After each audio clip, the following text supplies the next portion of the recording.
3 kings, 3 generations, one dynasty that changed the fate of Calradia. It began with a pirate, a man who hunted the raiders that destroyed his family.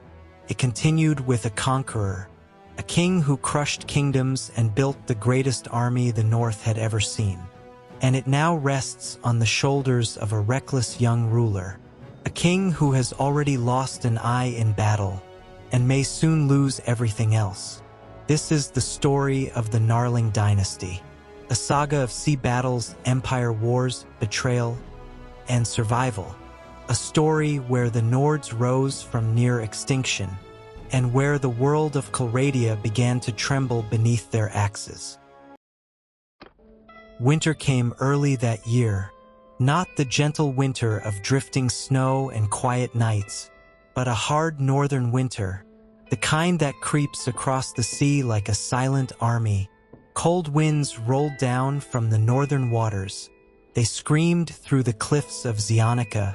They rattled the wooden shutters of the harbor houses, and they carried the sharp scent of ice and salt across the docks.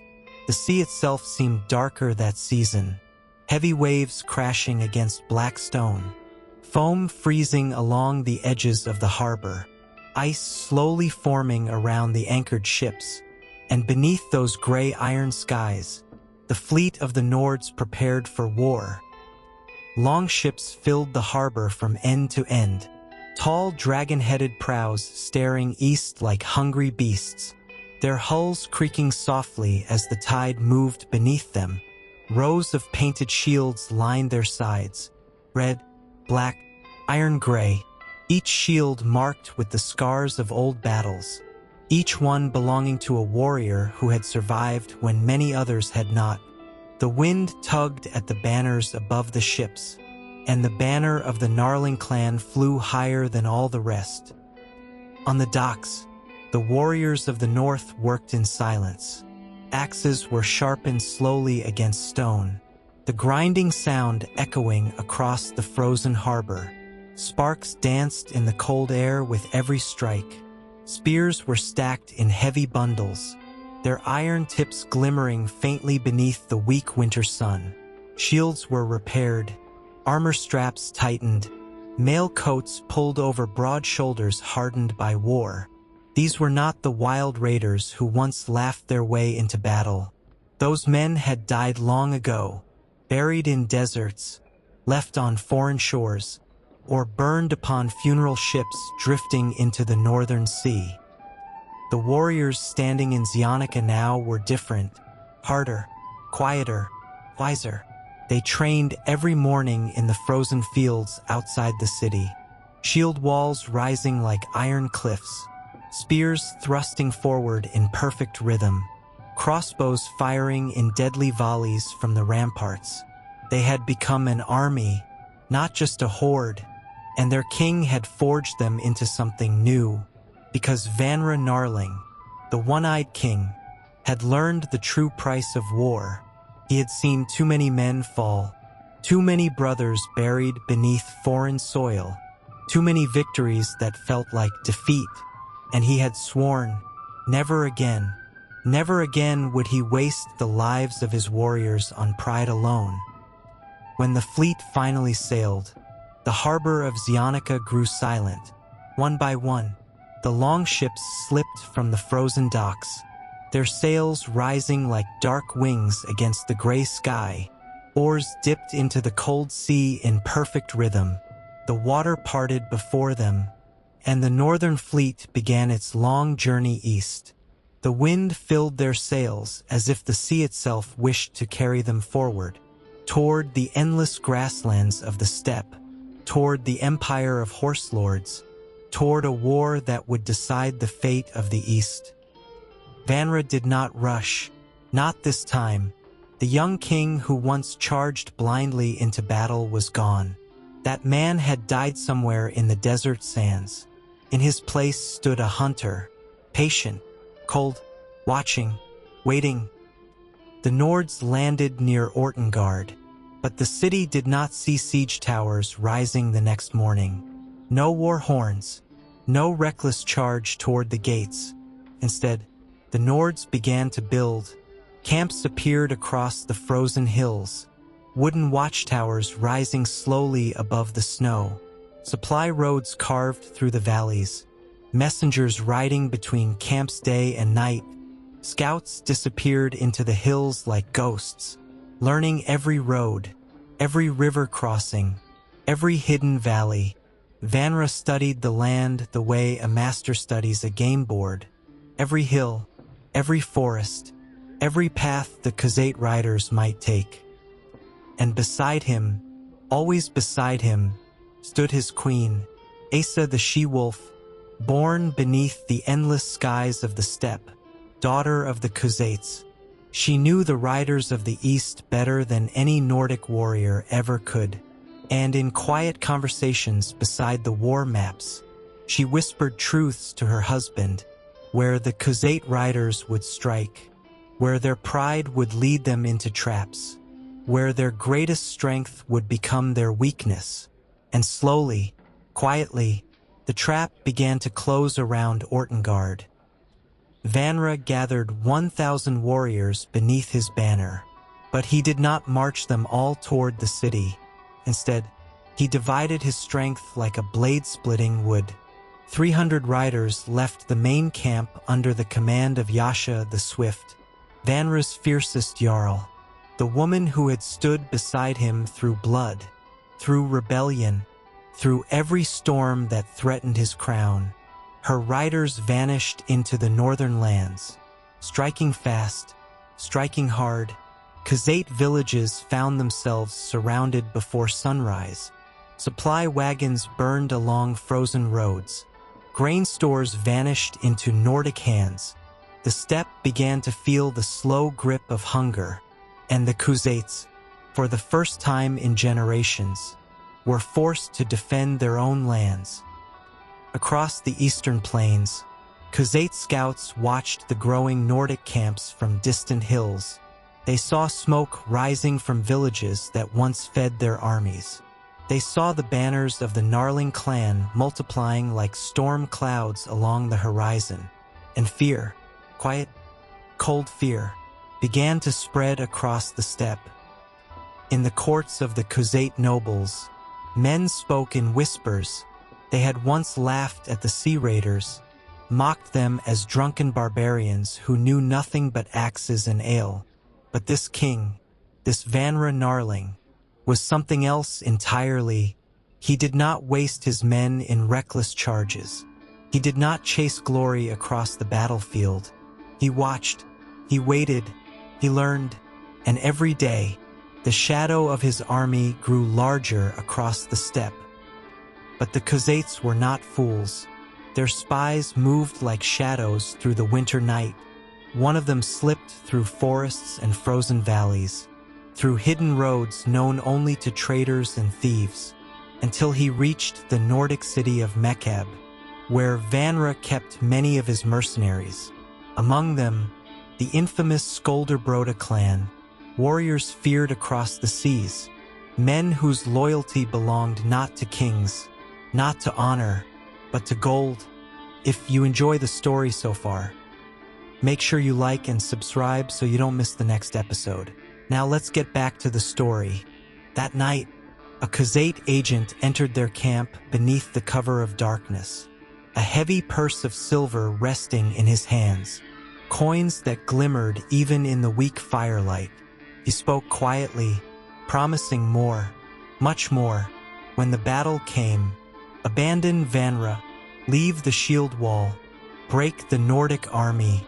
The Skolderbroda leader listened, his eyes lingering on the silver, and slowly, greed overcame loyalty. The bargain was made. But the steppe had forgotten something. The sea carries more than ships, carries whispers, secrets, and spies. Far away upon the dark northern waters, a single longship cut through the waves, its sail black against the winter sky. At its helm stood Freya Gnarling, daughter of Vanra, sea raider, shadow of the northern seas. Through smugglers, thieves, and criminals who feared her name more than kings, She heard of the silver paid in Mekab, of the betrayal growing inside the Skolderbroda clan, and before the battle began, her warning reached her father. Vanra read the message slowly, the firelight dancing across his scarred face, his single eye cold as winter ice. Then, very slowly, the one-eyed king smiled, not with joy, but with certainty, because now he knew exactly who his enemies were, and when the battle came, they would not surprise him. Cross-swords. Only 3 great cities of the Khuzaits still stood free. 3 distant lights in an empire that had once stretched across the endless grasslands. 3 final flames fighting against the long shadow of defeat. Ortengard, Akalet, and Odok. Once they had been proud strongholds of the steppe. Cities where riders gathered before great campaigns, where banners of Khuzait clans snapped proudly in the wind, where the thunder of horses echoed across the plains like distant storms. But now, the rest of the east had fallen into silence. Villages smoldered beneath the gray winter sky.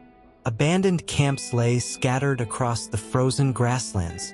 Broken wagons, burned tents, forgotten shields buried beneath snow. The great trade roads stood empty. No caravans, no patrols, only the cold wind moving through the tall steppe grass. The endless plains that once roared with Khuzait horsemen now watched in uneasy quiet, as if the land itself was holding its breath, waiting for the final storm. Vanra Narling chose his first strike with care. Not Akalet, not Odok, but Ortengard, the greatest fortress still standing beneath the Khuzait banners. A city built upon a ridge overlooking the open plains, its stone walls rising above the steppe like a crown of iron. And within those walls, the last king of the Khuzaits had gathered what remained of his warriors. Winter winds howled across the plains the morning the Nords appeared, a bitter wind that carried the smell of frost and distant snow. From the walls of Ortengard, the first scouts saw them, dark shapes along the far horizon, slowly growing larger and larger until the truth became clear. An army was coming. 1,000 Nordic warriors marched across the frozen grasslands, their formation steady, their steps heavy against the frost-covered earth. Above them flew the banner of the gnarling wolf, black cloth snapping violently in the winter wind, a symbol that had begun to haunt the dreams of the eastern steppe.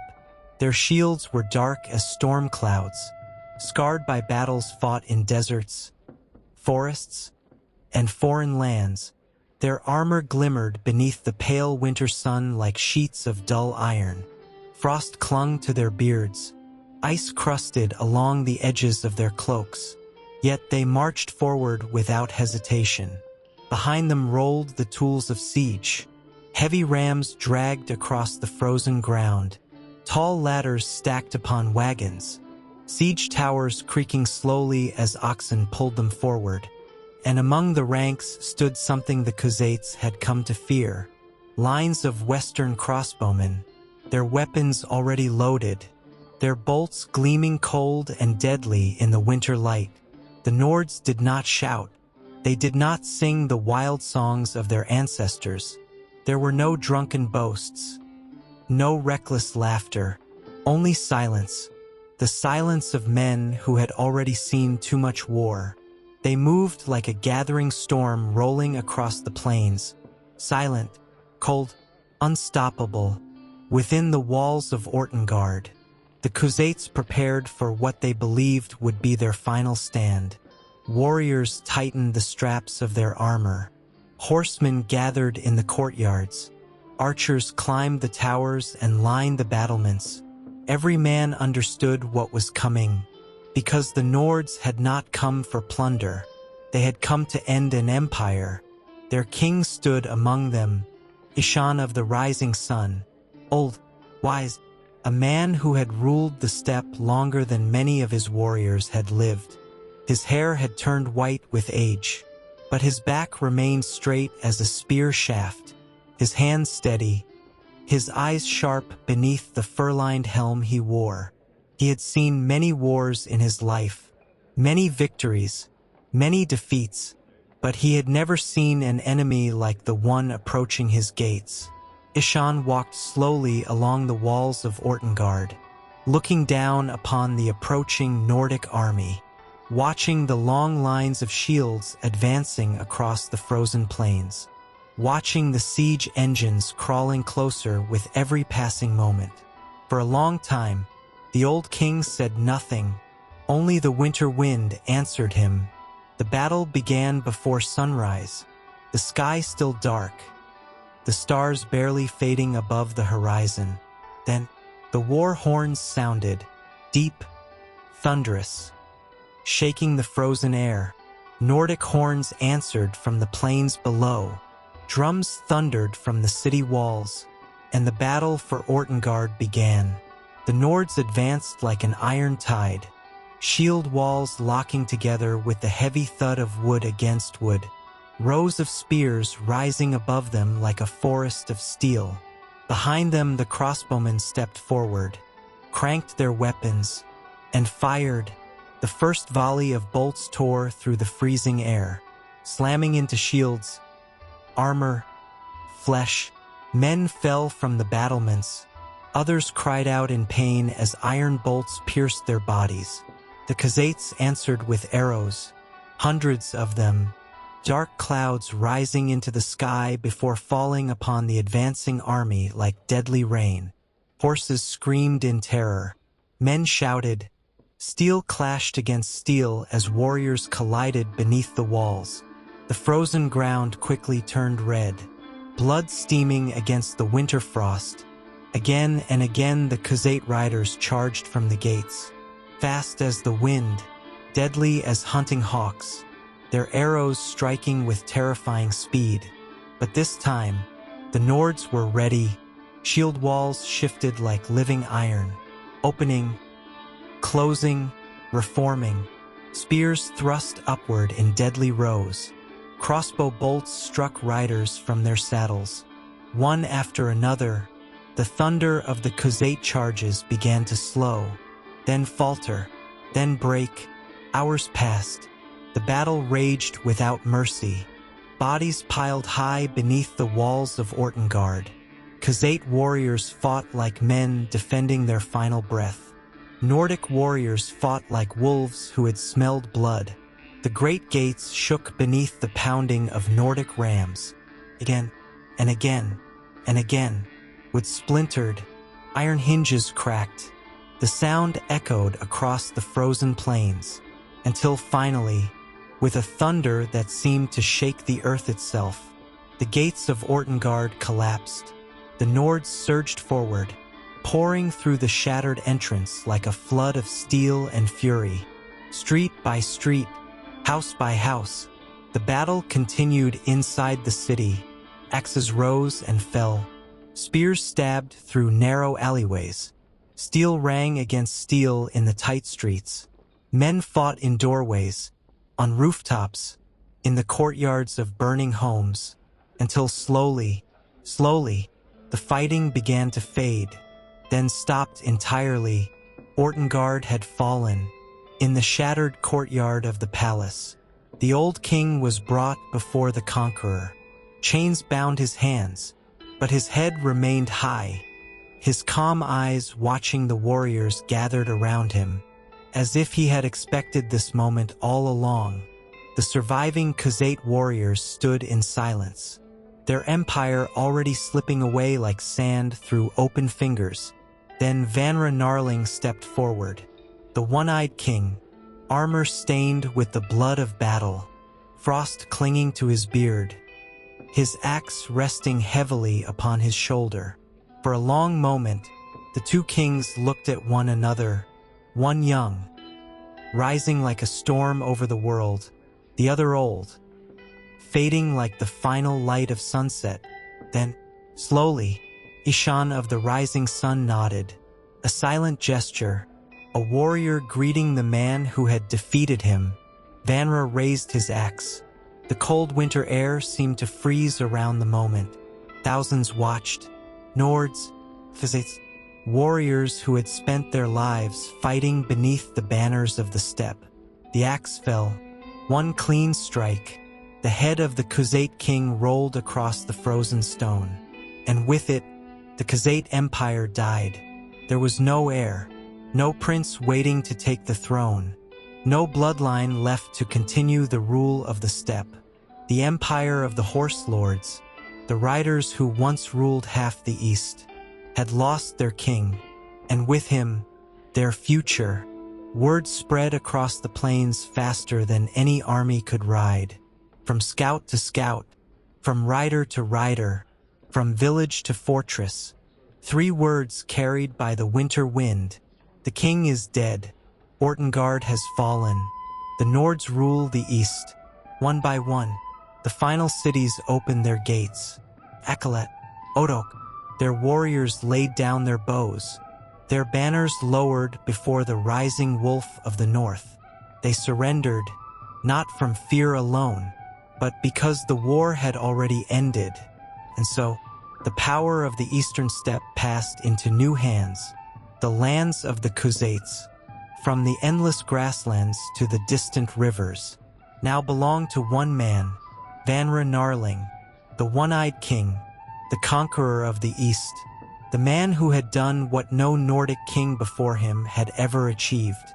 He had shattered the empire of the horse lords and turned the winds of the steppe in favor of the north. From that day forward, across every hall, every battlefield, every court of Calradia, one name began to echo louder than the rest, spoken with awe, with fear, and with respect. Vanra Narling.